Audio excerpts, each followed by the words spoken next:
Jadi terima kasih. Ini acara sempilan sebenarnya, mudah-mudahan tidak lama.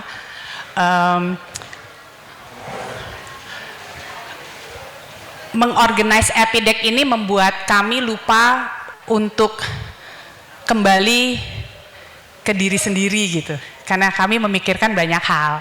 Lalu kemudian di satu momen kami merasa dan berpikir Erudio ini ternyata startingnya dari 2005 gitu, dan 2025 ternyata sudah 20 tahun gitu ya. Terus kemudian Imron Zuri bilang, lu nggak pengen bikin acara refleksi di acara ini, gimana caranya gitu. Terus dia bilang, telepon Marda deh. Telepon Bari, telepon semuanya, dan teman-teman dari angkatan pertama gitu ya, untuk kita reuni. Jadi saya mau mengundang nomor satu ada Bu Marda. Ini apa namanya, karena di Erudio dinamis ya, kepala sekolahnya berganti-ganti. Bu Marda silakan. Terus kemudian ada Bu Iyeng, kemana? Dia janjinya makan.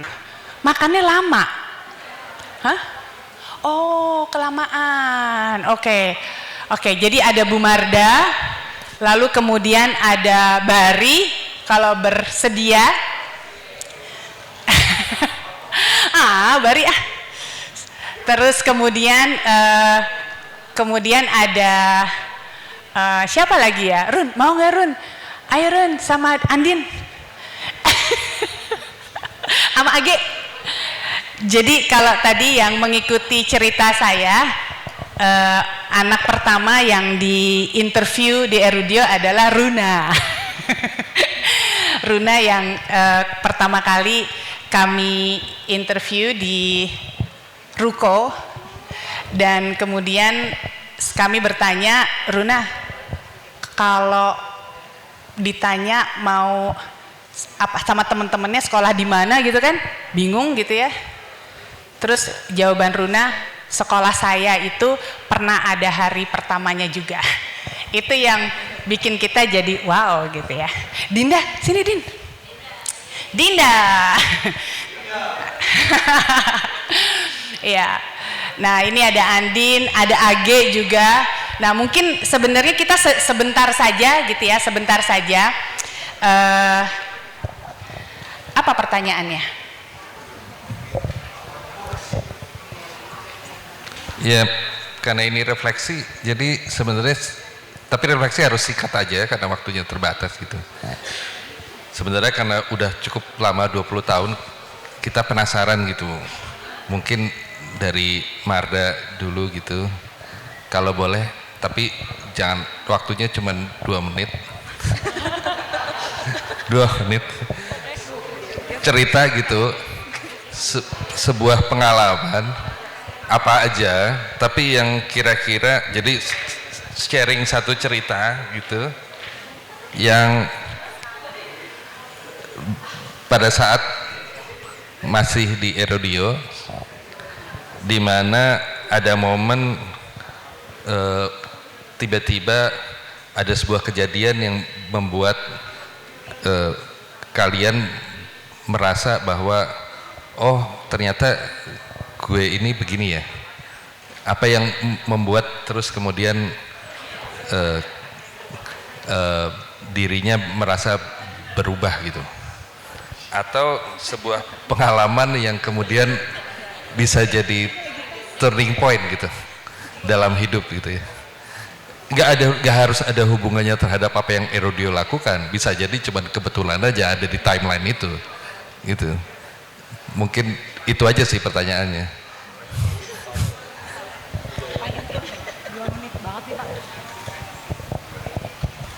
2 menit banget nih Pak.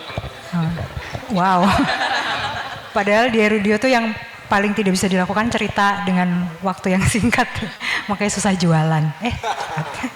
Oke. Waktu Bu Ira mengirimkan PR itu susah untuk memilih satu, tapi mungkin peristiwa apa gitu ya. peristiwa yang membuat saya merasa bahwa oh ini kayaknya jalan hidup yang menarik gitu, melihat sekelompok manusia muda berpikir dan melakukan itu. Yaitu ini mungkin dibenci sama teman-teman yang orang dewasa yang mengelola Erudio, tapi saya selalu suka saat murid protes. Itu momen yang seru, entah mereka protes atau menggosipi sekolahnya karena tiba-tiba SPP naik gitu. Terus mereka secretly bikin meeting dan bertanya, kenapa Erudio SPP-nya naik? Ini uangnya mau diapain gitu. Atau gerakan-gerakan yang mau mempengaruhi teman-temannya untuk memprotes guru dan lain-lain. Jadi gerakan-gerakan yang mengarah ke demonstrasi dan memprotes sekolah yang biasanya dibenci oleh kepala sekolah yang pada saat itu bertugas.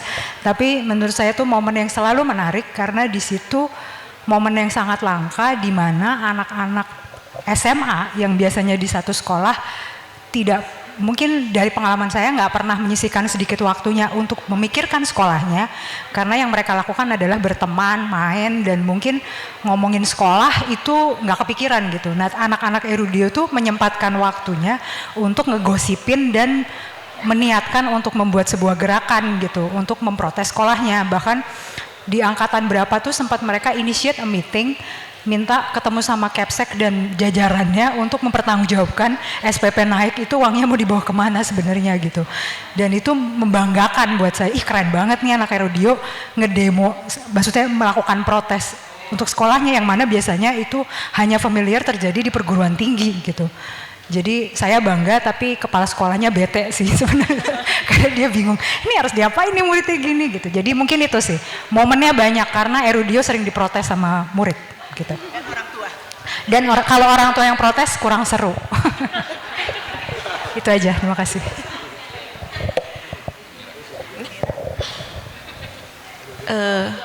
Turning point ya.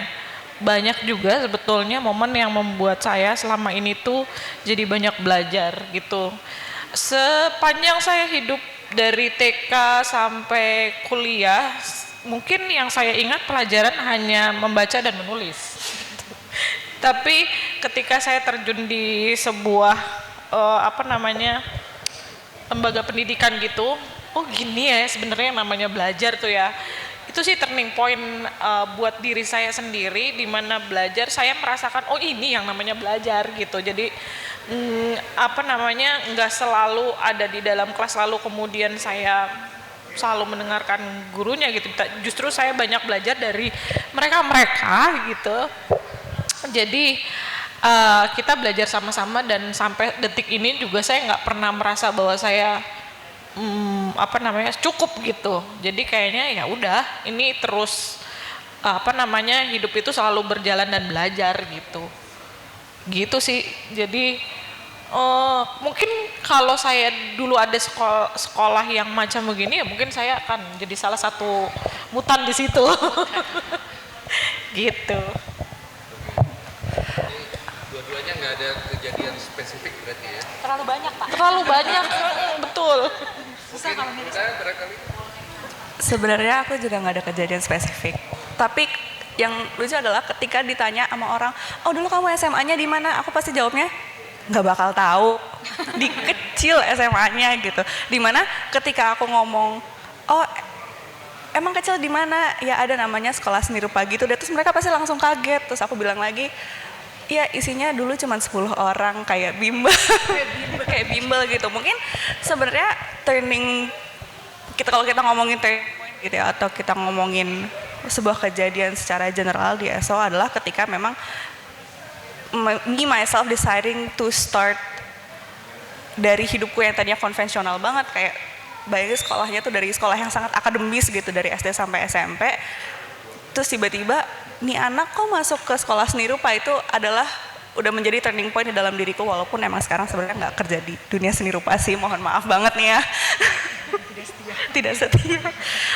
Tapi being in an art school with only 10 people, with teachers that actually talk to you and actually know about you and actually discuss and like, dan kita beneran boleh marah-marah protes ke guru-guru dan staff-staffnya itu, it builds like personality and also empathy and also critical thinking from an early age, in which I feel like not a lot of kids nowadays have, or kids in conventional schools have gitu, which itulah menjadi the benefits that we have as art school students, as students in a democratic school, as the conference is,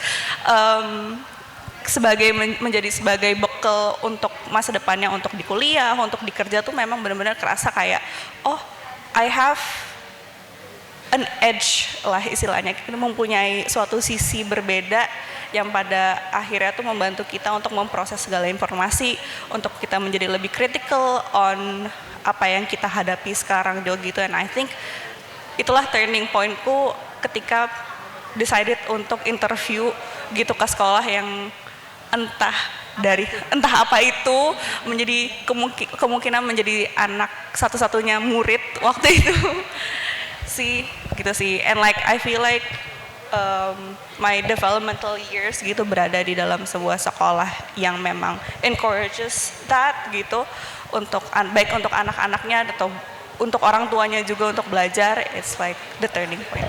I hope that makes sense. Kalau aku sendiri sih mungkin ada satu kejadian yang spesifik ya. Jadi berbeda dari teman-teman batch satu lainnya, aku itu masuk SOA itu di tahun kedua. Jadi aku masuk itu udah di SMA kelas 2.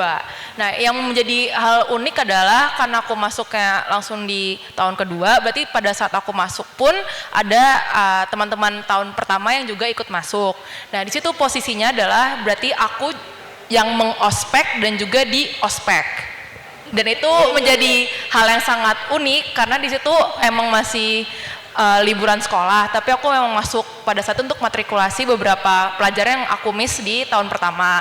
Jadi memang ini menjadi turning point karena aku ngerasa, oh jadi ini loh sekolahnya emang bener-bener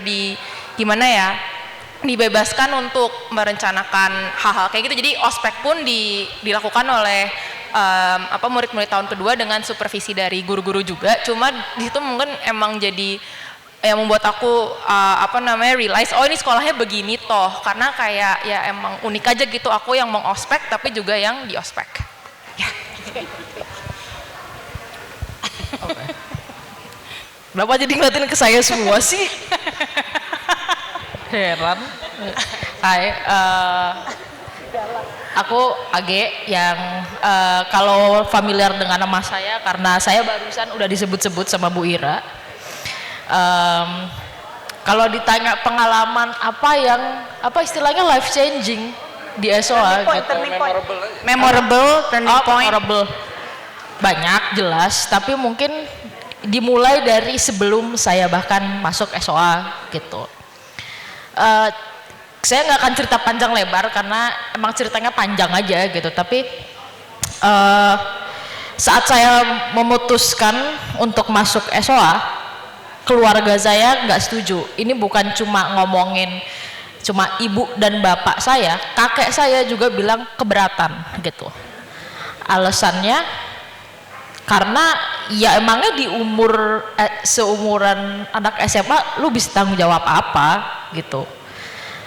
Emang lu siap nggak gitu bertanggung jawab kalau nantinya 3 tahun ke depan lu pindah sekolah, restarting lagi dari awal, karena posisinya kalau Andin kan masuk di pertengahan semester di tahun kedua.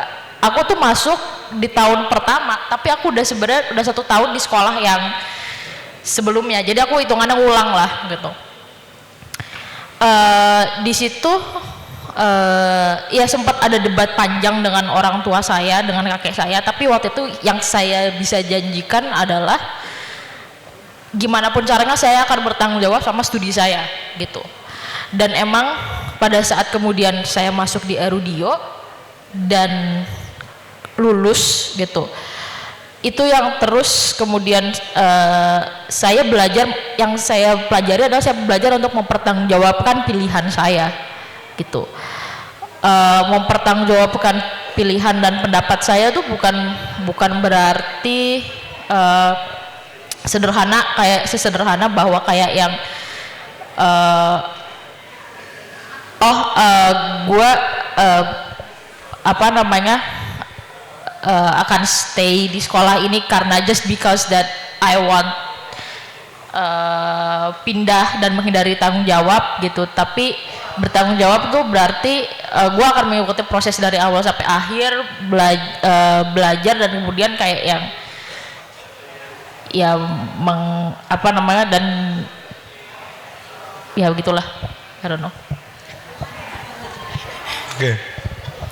Mudah-mudahan kedengeran ya Bu ya, agak seret. Ada satu peristiwa spesifik yang sampai sekarang bukan hanya jadi turning point, tapi selalu aku ceritakan ke semua orang ketika nanya soal Erudio. Yaitu adalah momen ketika ada salah satu anak yang melanggar peraturan, dan waktu itu ada pertemuan agung ya, seperti biasa di hall gitu ya. Semua orang berdebat. Jadi bercerita tentang bagaimana anak-anak SMA ngomongin ada temennya ketahuan ngerokok, itu nggak langsung ada hukuman dari sekolah gitu, tapi semua orang berdebat nyari root cause-nya, nyari konsekuensi yang baik gitu.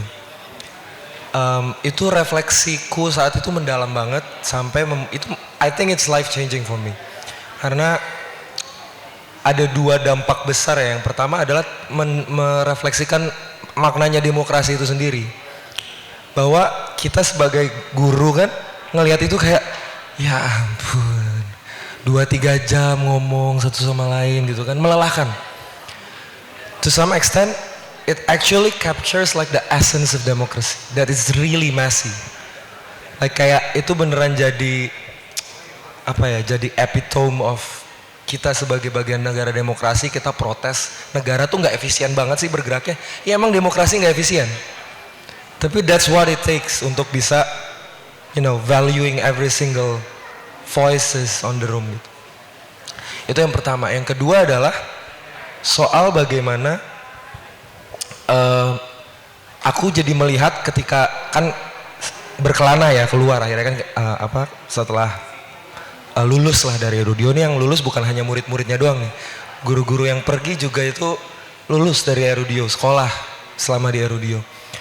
Aku merasa setiap melihat proses penyelesaian konflik di tempat belajar lain yang terlalu singkat, aku jadi merasa kayak wah ini lost opportunity for learningnya besar sekali.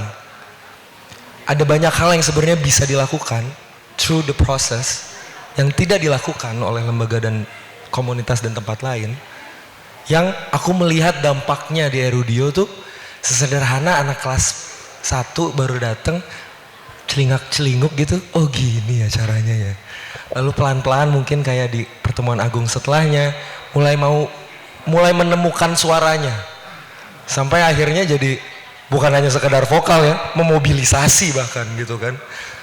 Itu melihat transformasi di level individu, anak yang tadinya di bawah meja ngumpet waktu masuk tiba-tiba memobilisasi teman-temannya untuk memprotes sekolahnya, itu life changing banget. And I think it's a privilege for all people that interacts with Erudio Indonesia sih, ESOA dan ESOS juga, yang akan selalu kemanapun pergi akan selalu dibawa menjadi cerita yang penting. Itu sih. Oke, terima kasih. Kalau tadi dari Bu Mira, Bu Marda bicara KBRI gitu ya, bicara tentang anak.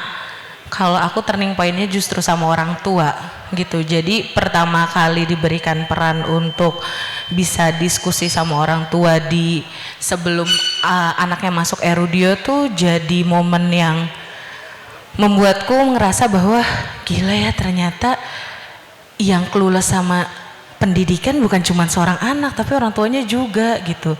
Terus itu yang ngebuat aku makin ngerasa oke, ketika bicara pendidikan banyak orang bicara tentang anak, aku akan bicara tentang orang tua gitu. Dan sampai saat ini mungkin kalau teman-teman di Erudio udah paham gitu ya, bahwa yang selalu menjadi perhatian aku tuh orang tua, karena aku merasa bahwa sudah banyak orang yang merhatiin anak-anakku yang ada banyak gitu, tapi aku punya teman diskusi yang butuh ditemenin juga gitu. Dan itu jadi momen yang ngebuat aku bahwa sekali lagi pendidikan itu bukan hanya untuk anak, atau sekolah itu bukan hanya untuk anak, tapi juga untuk orang tua gitu. Dan mulai saat itu aku berstatement bahwa oke, peranku adalah saat ini berdampingan dengan orang tua dan berjalan untuk mendampingi anak-anaknya gitu.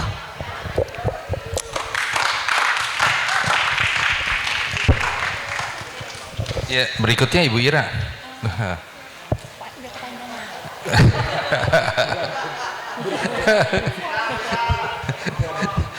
Kan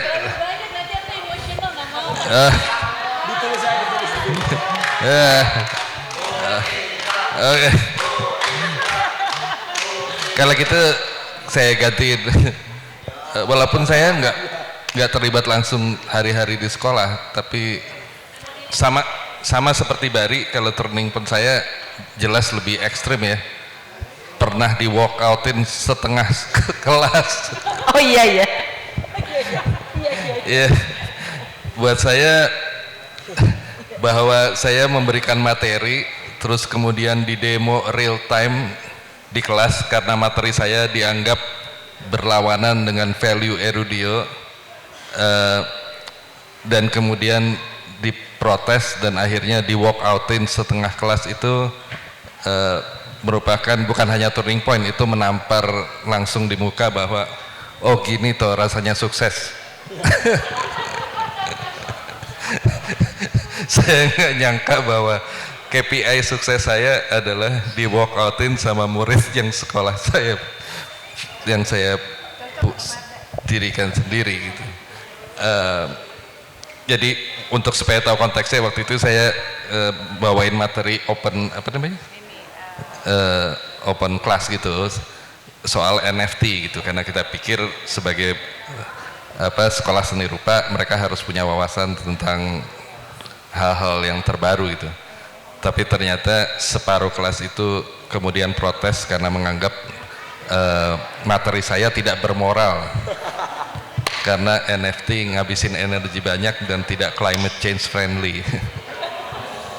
Nah, mungkin sebagai penutup saya pikir kalau boleh nih lagi-lagi disampaikan gitu dari refleksinya tadi, ada nggak kira-kira satu kata gitu yang kemudian dari pengalaman tersebut itu bakal dijadikan sebuah pedoman untuk melakukan sesuatu 20 tahun ke depan? Bukan Erudio ya, tapi terhadap diri sendiri. Apakah ada gitu dari pengalaman tersebut, kemudian kira-kira kalau jadi sebuah kata gitu ya, yang jadi esensinya gitu, yang kemudian bisa jadi sebuah sesuatu yang entah disurahkan atau jadi fondasi untuk dilakukan 20 tahun ke depan oleh masing-masing gitu. Satu kata aja kan? Satu kata. Satu doang. Satu kalimat. Satu kata boleh, satu kalimat. Iya, yang lain yang boleh. Satu kalimat itu majemuk. Berani gagal. Apa ya?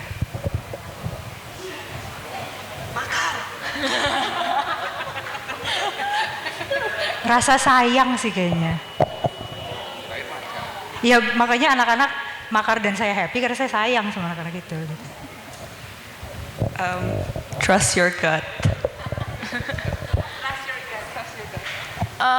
Self-initiate, kayak you have to do what you want to do. I think there's a lot of things that to do with Erudio, kayak nggak hanya tadi bagian ospek aja, tapi dalam pembelajarannya pun kan we have to self-initiate, kayak kita mau ngejar topik apa atau pakai medium apa. It's a lot of starting or initiating something by yourself.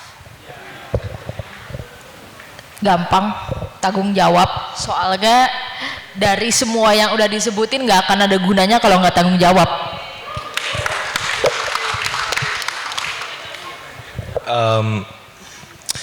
Go through the thinking process patiently. Jadi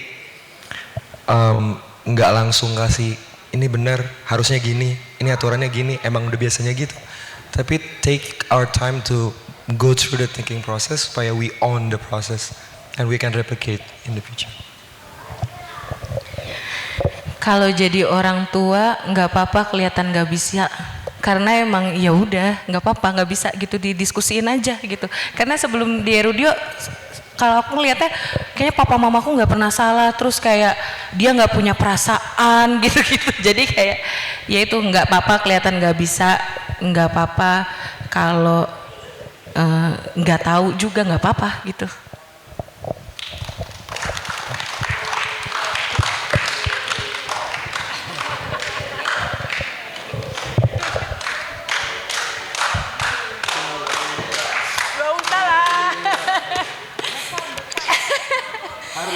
Enggak ada sih, nggak tahu ngomong apa ya, selain terima kasih ya.